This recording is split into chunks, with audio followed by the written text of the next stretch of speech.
Hello and welcome to the IYF Education, an initiative taken by the Indian Youth Foundation. ठीक है। सबसे पहले पहला वाला फॉर्मूला देखते हैं जो स्टार्टिंग में दे रखा है। आई बराबर में दे रखा है क्यू अपॉन में टी। ठीक है, तो आई का मतलब क्या होता है? आई मतलब होता है नेट करंट,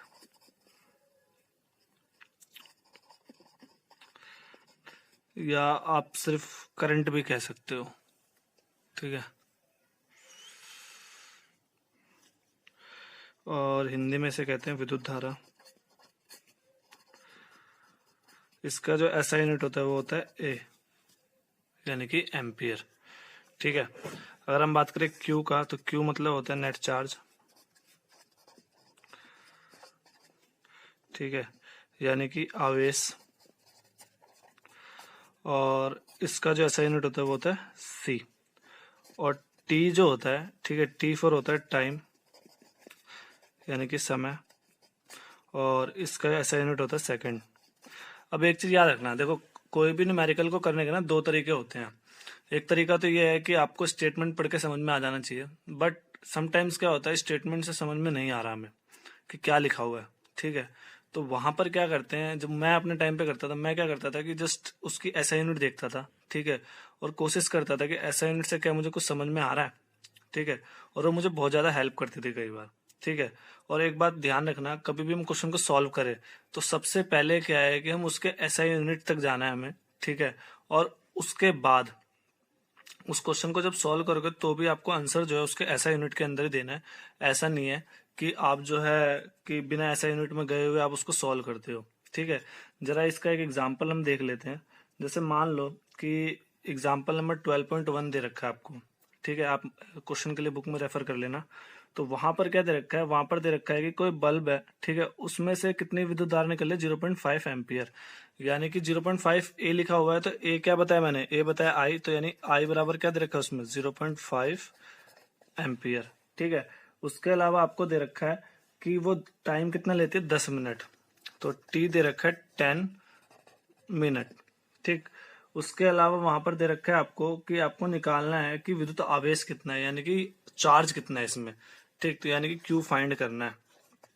तो अब एक बात बताओ, करंट तो एम्पियर में चाहिए था, एम्पियर में मिल गया। टाइम हमारा किस में होना चाहिए, सेकंड में, और यहाँ पर किस में, मिनट में। तो हम क्या करेंगे, इसको सेकंड में कन्वर्ट करेंगे। तो 1 मिनट इक्वल टू 60 सेकंड होता है, तो 10 इंटू में 60 हो जाएगा, यानी कि 600 सेकंड हो जाएंगे। ठीक, तो क्यू निकालना है, तो इसी फॉर्मूले को ध्यान से देखो। तो आई बराबर क्यू अपॉन टी है। ठीक है, तो हम क्या, क्यू को वहां छोड़ेंगे तो टी किधर चला जाएगा, ऊपर। तो हम कह सकते हैं क्यू बराबर में हो जाएगा क्या, आई इंटू में टी। ठीक, यानी सिंपली हम कह दो 0.5 इंटू में 600। ठीक है, पॉइंट हटा दिया, नीचे आ गया 10, जीरो जीरो कट गया, तो 6 5 जा 30, और जीरो का जीरो, तो आंसर आ जाएगा आपका 300 गुलाम। ठीक है, तो यानी क्यू क्या हो गया आपका, 300 गुलाम। तो ये था पहला फॉर्मूला और ये उसका एग्जाम्पल। ठीक है, तो आप इसको नोट कर लेना, एग्जाम्पल नंबर है 12.1। कोई डाउट? ऑब्वियस सी बात है नहीं होगा, और है तो आप कमेंट में बताएं।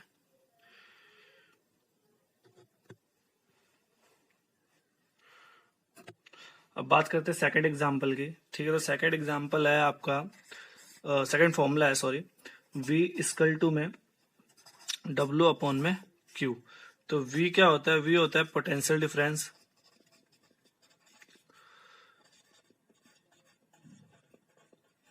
ठीक है, जिसे हम कहते हैं विभवांतर। और इसका जो ऐसा यूनिट होता है वो होता है वोल्ट, तो V से डोनेट करते हैं इसको। ठीक है, W का मतलब क्या होता है, वर्क डन, यानी कि हिंदी में कह सकते हो आप किया गया कार्य। और इसका जो आपका ऐसा यूनिट होता है वो होता है आपका जूल, यानी कि जे। ठीक है, और क्यू का तो मैंने बताया था आपको, चार्ज होता है, या नेट चार्ज भी लिख लेते हैं हम, कोई दिक्कत नहीं है, चार्ज लिख लो या नेट चार्ज लिख लो, आवेश। और इसका क्या होता है ऐसा यूनिट, तो गुलाम। ठीक है, तो एक एग्जाम्पल इसका भी देखते हैं। तो वही बेसिक रूल याद रखना है हमें। तो मैं एग्जाम्पल में 12.2 देख रहा हूँ। ठीक है, तो जरा आप भी ध्यान से देखें एक बार बुक में। तो वहां पे लिखा हुआ है कि 12 वोल्ट जो है विभवांतर के दो बिंदुओं के बीच 2 सी आवेश को ले जाने में कितना कार्य किया जाता है, यानी कि जो आपका पोटेंशियल डिफरेंस है वो दे रखा है आपको 12 वोल्ट, ठीक है। उसके अलावा आपको दे रखा है जो Q, वो दे रखा है आपको 2C, ठीक है। आपको फाइंड क्या करना है, W। तो यहाँ पर क्या है, W फाइंड करना है, तो हमें फॉर्मूला क्या पता है, V बराबर W अपॉन Q। तो ये अपॉन में तो इस साइड किस में चला जाएगा, मल्टीप्लाई में, तो हम कह सकते हैं W बराबर क्या हो जाएगा, V इंटू में Q, ठीक है। तो V कितना दे रखा है 2 और W कितना दे रखा है 12, तो 12 2 जा 24, ठीक है। तो वर्क कितना आ जाएगा आपका 24 जूल। समझ में आया।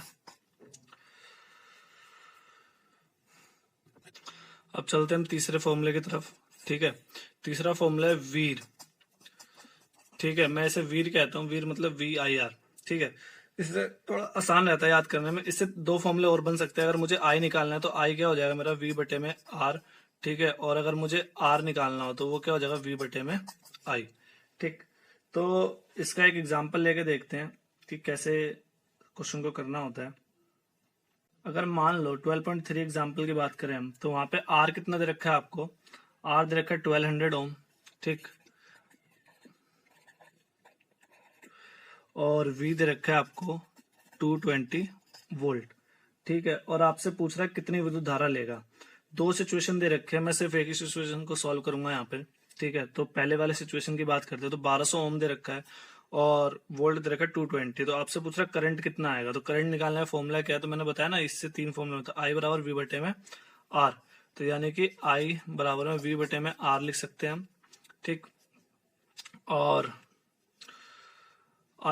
V कितना दे रखा है आपको, V दे रखा है आपको 220 और R कितना दे रखा है 1200। इससे ये कट गया, ठीक है। इन दोनों को डिवाइड करोगे आप, ठीक है, तो ये आ जाएगा आपका 0.18 एम्पियर, ठीक है। यानी कि 22 अंदर डाल देना और 120 को बाहर रख लेना, डिवाइड कर देना, आ जाएगा आंसर यहाँ पे आपका 0.18, ठीक है। खुद ही कर लेना ये, ठीक। यहाँ पे मैं एक चीज बताना भूल गया, R क्या है, तो R होता है आपका, वो होता है रेजिस्टेंस, ठीक है। हिंदी में कहते हैं प्रतिरोध। और इसकी SI यूनिट क्या होती है, इसकी SI यूनिट होती है ओम, ठीक है। और बाकी V और I को तो हमने पहले ही डिस्कस करा हुआ है। कोई डाउट जरा इसका, ठीक है। एक और एग्जांपल देख लेते हैं इसका। अब दे रखा है कि अगर मान लो कोई विद्युत हीटर है, उसमें 4 एम्पियर की करंट है, ठीक है। यानी कि I बराबर कितना हो गया 4A, ठीक। और विद्युत धारा जो है उसके टर्मिनलों से जो विभवांतर है उसके बीच का है कितना 60 वोल्ट, यानी V दे रखा है 60 वोल्ट। आपको बोला है कि बताओ अगर उसके पोटेंशियल डिफरेंस में चेंज कर दिया जाए तो बताओ वो कितना जो है करंट लेगा, ठीक है। तो सबसे पहले क्या करेंगे, यहाँ पे आपको करंट निकालना है, ठीक है। लेकिन ऑलरेडी करंट तो दे रखा है, तो करंट किसके हिसाब से निकालना है, करंट निकालना है आपको V1 यानी कि 120 वोल्ट के हिसाब से। तो करंट के लिए हमें क्या चाहिए, तो देखो I के लिए हमें चाहिए क्या V और R, ठीक है। तो V1 तो दे रखा है आपको, क्या R1 दे रखा है, नहीं। तो सबसे पहले आपको क्या करना पड़ेगा, R फाइंड करना है ऊपर वाली इक्वेशन से। और जब R फाइंड हो जाएगा तो ये वाला फॉर्मूला लगा के, ठीक है, आपको I निकल जाएगा। तो जरा R निकालते हैं पहले। तो R बराबर क्या हो जाएगा, R बराबर हो जाएगा V बटे में I, यानी कि 60 अपॉन में 4, ये कट गया तो आ गया आपका आंसर 15 ओम, ठीक है। अब I बराबर में क्या होता है, तो I बराबर होता है V बटे में R, ठीक है। तो V कितना है 120 और R कितना है आपका 15, ये इससे कट जाएगा तो आंसर आ जाएगा 8 एम्पियर। तो इस तरीके से क्या हो जाएगा, ये क्वेश्चन सॉल्व हो जाएगा। अब आ जाते हैं इस चैप्टर के सबसे इंपॉर्टेंट फॉर्मूले पे, ठीक है। क्योंकि इसके जो क्वेश्चन होते हैं थोड़े से लेंथी होते हैं और थोड़ा कैलकुलेशन भी टफ होती है, तो इसलिए इस पर ध्यान से देखना, ठीक है। अब बात करते हैं R की। एक और फॉर्मूला होता है R का। R तो आपको पता है क्या होता है, रेजिस्टेंस, ठीक है। क्या कहते हैं हिंदी में, प्रतिरोध। और इसकी SI यूनिट क्या होती है, ओम, ठीक है। इसे कहते हैं रो, RHO, ठीक है। अब ये होता क्या है, इसकी SI यूनिट क्या होती है, तो इसकी SI यूनिट होती है ओम मीटर, ठीक। और बेसिकली ये एक फिक्स वैल्यू होती है हर एलिमेंट की, कोई भी जो मेटल है, ठीक है, सबकी वैल्यू क्या होती है, फिक्स होती है। ठीक है, सबकी अपनी अपनी अलग अलग होती है, लेकिन वो फिक्स वैल्यू होती है, उसमें कोई चेंज नहीं आता। बस अगर टेम्परेचर में चेंज करेंगे तो इस वैल्यू में चेंज आएगा, अदरवाइज जनरली क्या होती है, फिक्स होती है। आपका टेबल भी दे रखा है बुक में, टेबल नंबर 12.2, आप उसमें भी देख सकते हो। ठीक है, उसके अलावा एल क्या होता है, तो एल होता है लेंथ ऑफ द कंडक्टर। ये हमेशा किस में नापने होते हैं, मीटर में। ठीक है, और ए क्या होता है, ए होता है एरिया ऑफ क्रॉस सेक्शन। ठीक है, लेंथ ऑफ द कंडक्टर को हिंदी में कहते हैं चालक की लंबाई।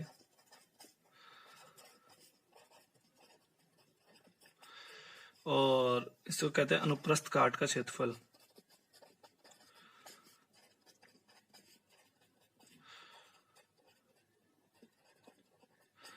ठीक है, ये हमेशा होता है मीटर स्क्वायर के अंदर। ठीक, तो अब आपको ध्यान क्या रखना है, ध्यान ये रखना है कि जब भी क्वेश्चंस होंगे ना आपके इस टॉपिक से रिलेटेड, वो हमेशा क्या होते हैं आपको, वो मिलीमीटर में दिए रहते हैं। ठीक है, तो मिलीमीटर को मीटर में कैसे कन्वर्ट करना है, तो आप इतना समझ लो कि 1 मिलीमीटर जो होता है ना, वो होता है 10⁻³ मीटर के बराबर। ठीक है, तो यहाँ पर अगर मान लो कि 0.3 मिलीमीटर दे रखा है, तो आप उसको कैसे लिख सकते हो, तो उसको लिखोगे कि भाई देखो पॉइंट का एक तो ये 0 हो गया एक्स्ट्रा। ठीक है, तो यहाँ पर हो जाएगा आपका 3 × में 10⁻⁴ मीटर। समझ में आया? तो इस तरीके से आप कर सकते हो। तो बेसिकली हम कह सकते हैं 1 mm बराबर क्या होता है, 10⁻³ मीटर। और ये बात आपको क्या करनी है, याद रखनी है। ठीक है, अब एग्जाम्पल पे आ जाते हैं। तो एग्जाम्पल नंबर 12.5 है ये। ठीक है, और ये मोस्ट इंपॉर्टेंट एग्जाम्पल है इस एक्सरसाइज का। ठीक है, इसमें अगर हम बात करें तो कह रखा है किसी धातु के 1 मीटर लंबे तार का 20 डिग्री सेल्सियस पर विद्युत प्रतिरोध यानी कि रेजिस्टेंस जो वो 26 ओम होता है। तो देखो लेंथ दे रखी है आपको कितनी, 1 मीटर। ठीक है, और अगर हम बात करें उसकी क्या नाम है, टेम्परेचर देखा 20 डिग्री सेल्सियस, टेम्परेचर का कोई रोल नहीं है सॉल्यूशन के अंदर। ठीक है, आर दे रखा है आपको 26 ओम। ठीक, और डी दे रखा है आपको 0.3 mm। ठीक है, आपको निकालना क्या है, आपको बोला है कि टेबल नंबर 12.2 देखकर बताओ कौन सा मेटल है। ठीक है, तो यहाँ पर क्या है, मैंने पहले बताया आपको कि देखो अगर ये इस तरीके से दिया हो तो इसको मीटर में कन्वर्ट करेंगे तो D बराबर 0.3 mm है, तो हम उसको कह सकते हैं क्या, 3 × में 10⁻⁴ मीटर। ठीक है, तो अब देखो दो तरीके करने के, एक तो ये है कि डायरेक्टली आप पूरा वैल्यू पुट कर दो, दूसरा तरीका ये है कि आप एक एक चीज को निकाल लो और फाइनली उस क्वेश्चन के अंदर उसको सेटअप कर दो। ठीक है, तो मैं सबसे पहले निकालूंगा एरिया। तो एरिया ऑफ क्रॉस सेक्शन क्या होता है, यानी कि अनुप्रस्थ काट का क्षेत्रफल क्या होता है,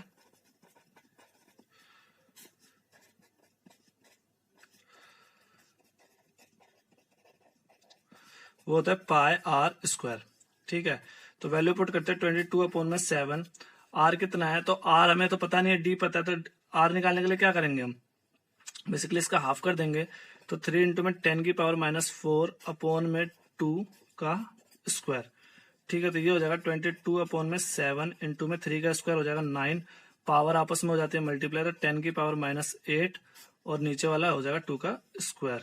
तो आप कह सकते हो 22 को 9 से करोगे तो 9 दूनी 18 का 8, 9 दूनी 18 1 19 अपॉन में 28 इंटू में 10⁻⁸ ठीक है, इसको इससे काट देते हैं हम तो 7.07 आएगा अप्रोक्स।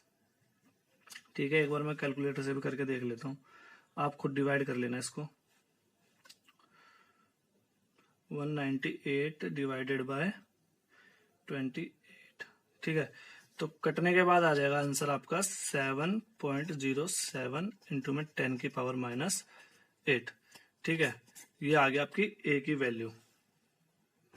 अब एक बार रिमाइंड कर लेते हैं हमारे पास क्या क्या मिल चुका है हमें। एल हमें दे ही रखा था 1 मीटर। ठीक है, आर हमें पता ही था 26 ओम। ठीक है, उसके अलावा हमने ए निकाल लिया 7.07 इंटू में 10⁻⁸। ठीक है, तो फॉर्मूला क्या था हमारा, फॉर्मूला था हमारा कि आर बराबर होता है रो एल अपॉन में ए। तो आप देखो कि इस चारों में से आपको तीन चीजें पता लग गई, ठीक है। एक तो ये पता लग गया एल, ठीक, ए भी पता लग गया और आर भी पता लग गया। आपको रो निकालना है तो रो को इधर ही छोड़ देते हैं, तो रो अगर एक तरफ हो गया तो ये उधर जाके क्या हो जाएगा, उल्टा हो जाएगा, यानी आर इंटू में ए अपॉन में एल, ठीक है। तो आर की वैल्यू क्या है हमारी, तो आर की वैल्यू 26 ओम, ठीक, और ए हमने निकाला 7.07 इंटू में 10 की पावर -8 और एल हमारा है 1। तो 1 को तो हम कंसिडर करेंगे नहीं, ठीक। तो हम देखते हैं 26 इंटू में 7.07 कितना होता है। ये हो जाएगा आपका 183.82 इंटू में 10 की पावर -8।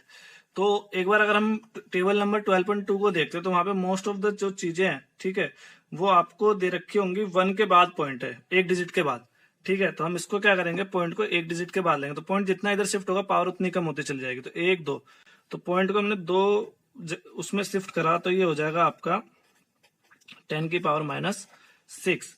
तो 1.38 जो है 838, तो 38 किसके राउंड होगा, तो 4 के, तो हम कह सकते हैं 1.84 इंटू में 10 की पावर -6, ठीक है।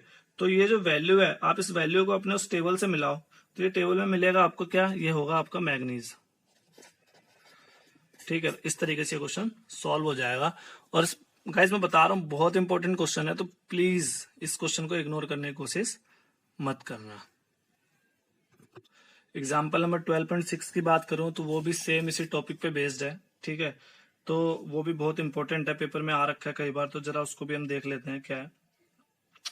तो यहाँ पर आपको क्या दे रखा है कि मान लो कि जो लंबाई है और लेंथ है उसको एल बोला हुआ है उन्होंने, ठीक है, और मोटाई को ए बोला हुआ है, ठीक। यानी कि आपको एरिया जो दे रखा है वो दे रखा है ए, यानी क्षेत्रफल, ठीक है, और लेंथ क्या दे रखी है आपको, वो दे रखी है एल, ठीक है। उसके अलावा अगर हम बात करें आर की, तो आर दे रखा है 4 ओम, ठीक। अब क्या होगा कि अगर इसकी लेंथ को हाफ कर देते हैं, यानी कि न्यू लेंथ जो है ना, ठीक है, वो हो जाता है एल अपॉन में 2, और न्यू एरिया यानी कि नया क्षेत्रफल जो है वो हो जाता है ए अपॉन में 2a, ठीक है। तो बेसिकली फर्क क्या पड़ेगा इस पे, तो बस पूछ रहा है कि नया आर कितना होगा, न्यू रेजिस्टेंस, ठीक है। तो जरा फाइंड करते हैं, चलो। तो देखो भाई पहले वायर में क्या है कि R1 मान लेते हैं उसको, तो R1 बराबर क्या हो जाएगा, रो बराबर में एल, रो अपॉन में एल अपॉन में ए, ठीक है, क्योंकि सिंपल सा फॉर्मूला है। तो यहाँ पर आपको क्या दे रखा है, आर बराबर में दे रखा है 4 ओम, तो यानी कि आप कह सकते हो R1 इक्वल टू में पी एल अपॉन में ए जो है वो किसके बराबर है, 4 ओम के। तो यानी आप कह सकते हो कि जो पी एल अपॉन में ए है वो भी क्या हो जाएगा, 4 ओम के बराबर हो जाएगा, ठीक है। हम R2 की बात करते हैं, तो R2 क्या होगा कि आपका पी एल अपॉन में 2 अपॉन में 2a, ठीक है। तो इसके नीचे 1 लगा देते हैं हम, 1 लगाने से क्या होगा कि उल्टा हो जाएगा, रेसिप्रोकल हो जाएगा, और ये हो जाएगा आपका R2 बराबर में पी एल अपॉन में 4a, ठीक है। तो इस 4 को 1 मिनट के लिए बाहर ले लेते हैं, तो R2 बराबर हो जाएगा 1 अपॉन में 4 इंटू में पी एल अपॉन में a, ठीक है। तो आप कह सकते हो कि 1, इस पूरे की वैल्यू क्या थी, तो इस पूरे की वैल्यू थी 4 ओम, तो यानी कि 4 हो जाएगा, ये कट जाएगा, यानी कि 1 ओम हो जाएगा, ठीक है। तो गाइस ये हमारा इंडियन यूथ फाउंडेशन है जिसके द्वारा हम ज़रूरतमंद लोगों की सहायता करते हैं। तो अगर आप भी इसमें अपना सहयोग देना चाहते हो तो प्लीज़ दें, तथा हमें सोशल मीडिया के ऊपर फॉलो करें, फेसबुक, इंस्टाग्राम और ट्विटर पर। So guys thank you for listening, please like, share and subscribe our channel.